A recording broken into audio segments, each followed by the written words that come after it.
how do you know that this thing you've committed yourself to and you've believed and, talked about for 70 years of your life is true? I do not believe that this is a process of taking a leap into the dark, but it's making a commitment on the basis of what you know already and taking a step further forward. I would love you to convince me. I mean, it's not your responsibility to do so, but where does that journey of believing begin for someone like me? Bem-vindos à Forja. Esse é John Lennox no podcast The Diary of a CEO, respondendo uma das perguntas mais importantes que alguém pode fazer. Como você sabe que aquilo em que acredita é verdade? Em uma conversa profunda e provocativa, Lennox apresenta uma bela descrição da fé cristã e explica por que, para ele, acreditar não é dar um salto no escuro, mas um passo em direção à verdade. Pegue seu café e contemple esta grande entrevista. Do you know what it is? I find all explanations as to like the bigger picture to be like fundamentally incomplete. Yes. Because there's many things you said about the nature of Christianity and religion that I go, amazing, yes. And then there's a couple of things I go, oh, well, And the same when I sit here with a physicist that's telling me about the Big Bang. Yes. I have the same thing where I'm going, yes, of course, yes. Oh, we've got evidence that the universe is expanding. Okay, and then they'll say other things and I go, well, that's not complete. And so I find myself sat on the fence. I would love you to convince me. I mean, it's not your responsibility to do so, but where does that journey of believing begin for someone like me?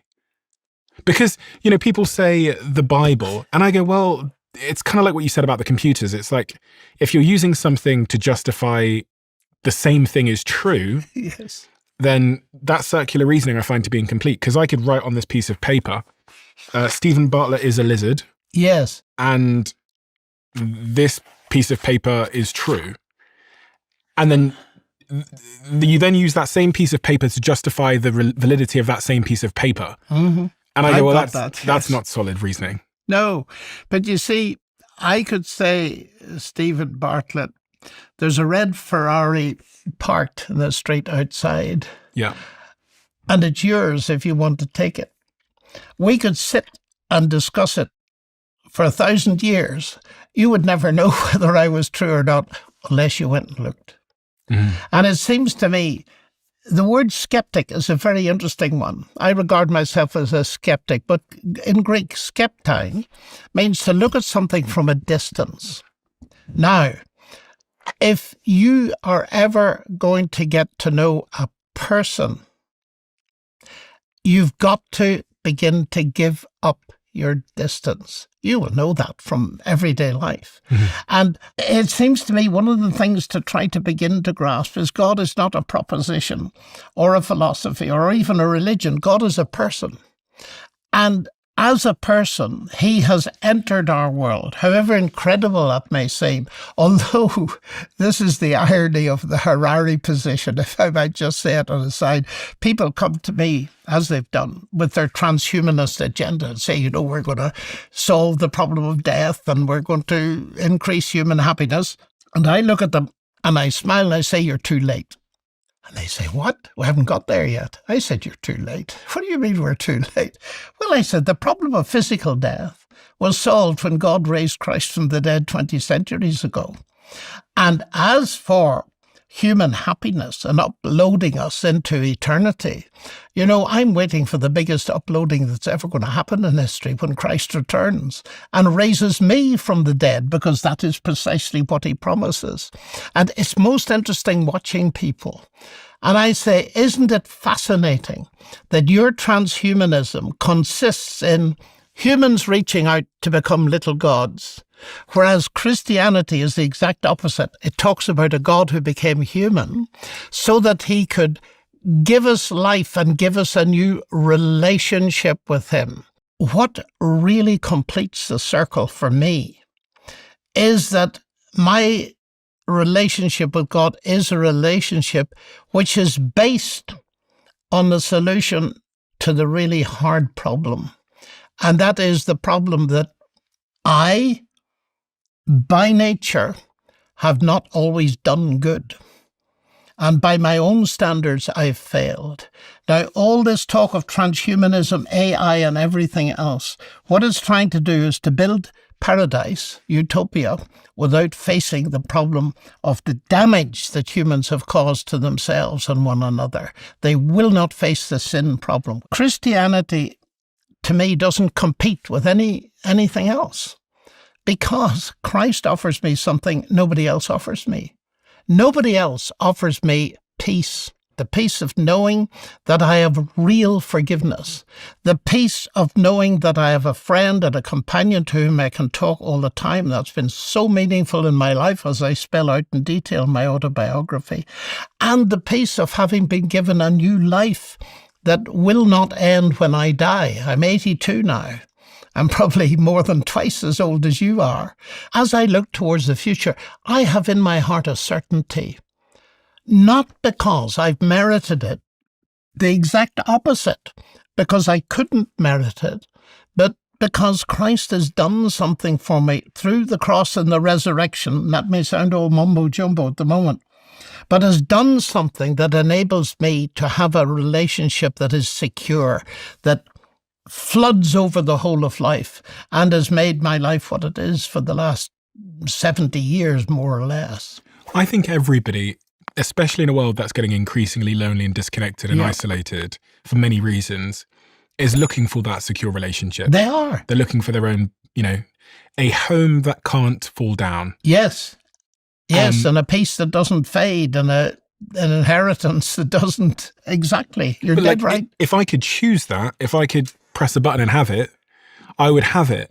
But there's this other part of my brain which will naturally interrogate whether it's real or it's true. You're absolutely right. Why am I sitting in front of you talking about this stuff? Because I've interrogated myself about it and its truth for over 70 years.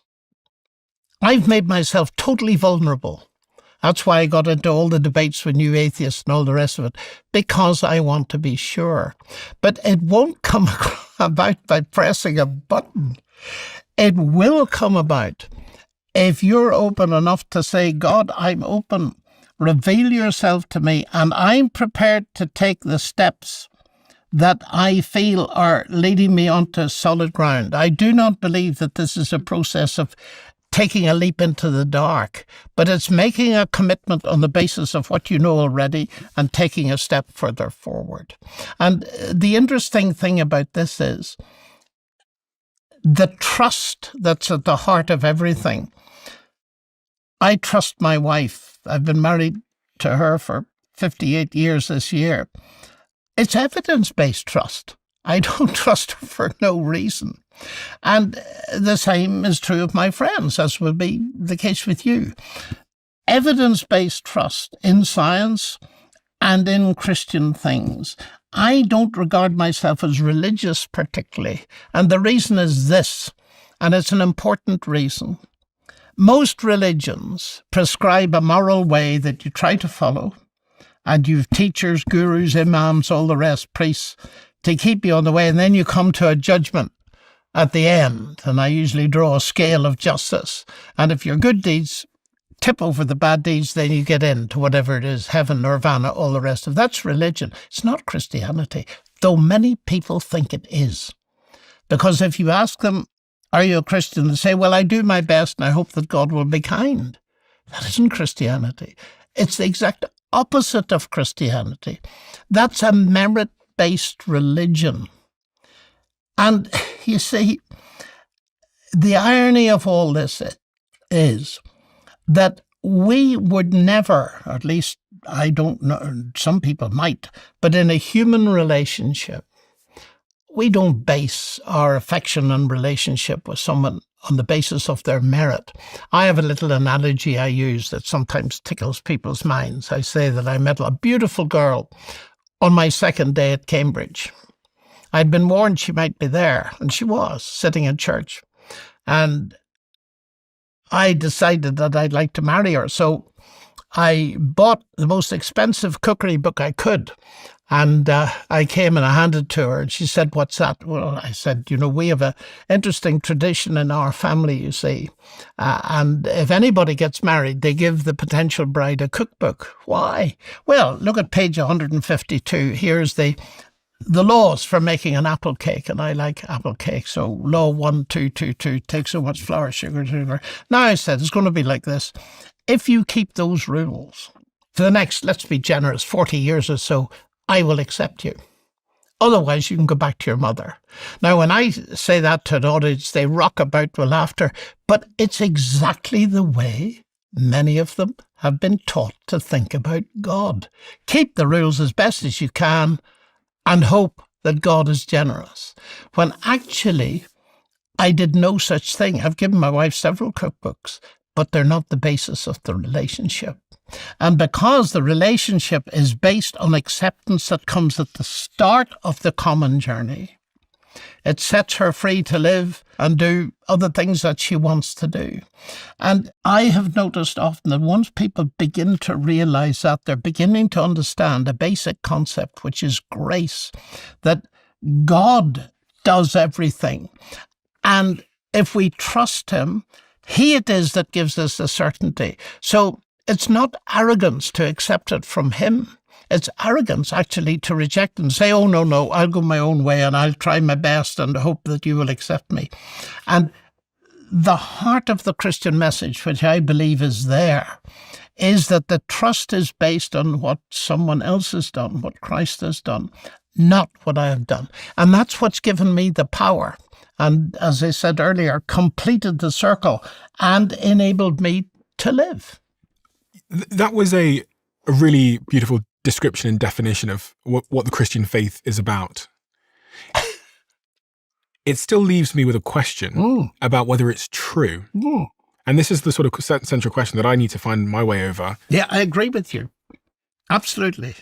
And this is, I find myself often, I've sat with a few like Christian apologists and asked them similar questions about like, how do I know if it's true?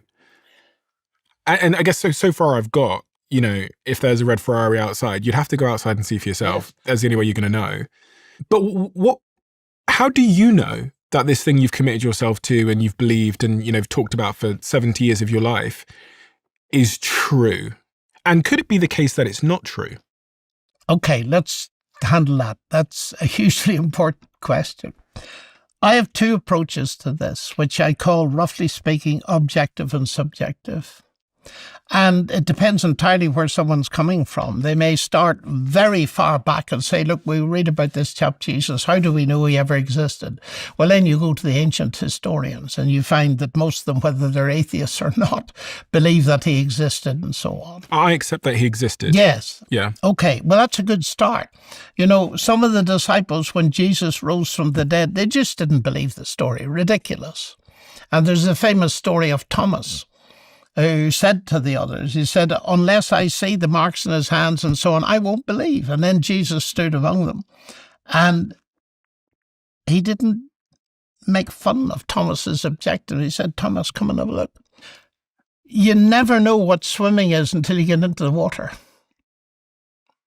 Isn't that true? It is true. And all I can say is that step by step, keep asking your questions. Absolutely. I don't believe that God will ever ask us to take a step with which we should be uncomfortable. I just don't believe that. Could you be wrong that Christianity... So could it be the case that Christianity was about a real guy called Jesus, based on a real guy called Jesus, but the stories told, you know, there was decades passed between the things that happened and people... Not so much as you'd think, actually. What, for 4 decades for the first When you say to me, could you be wrong?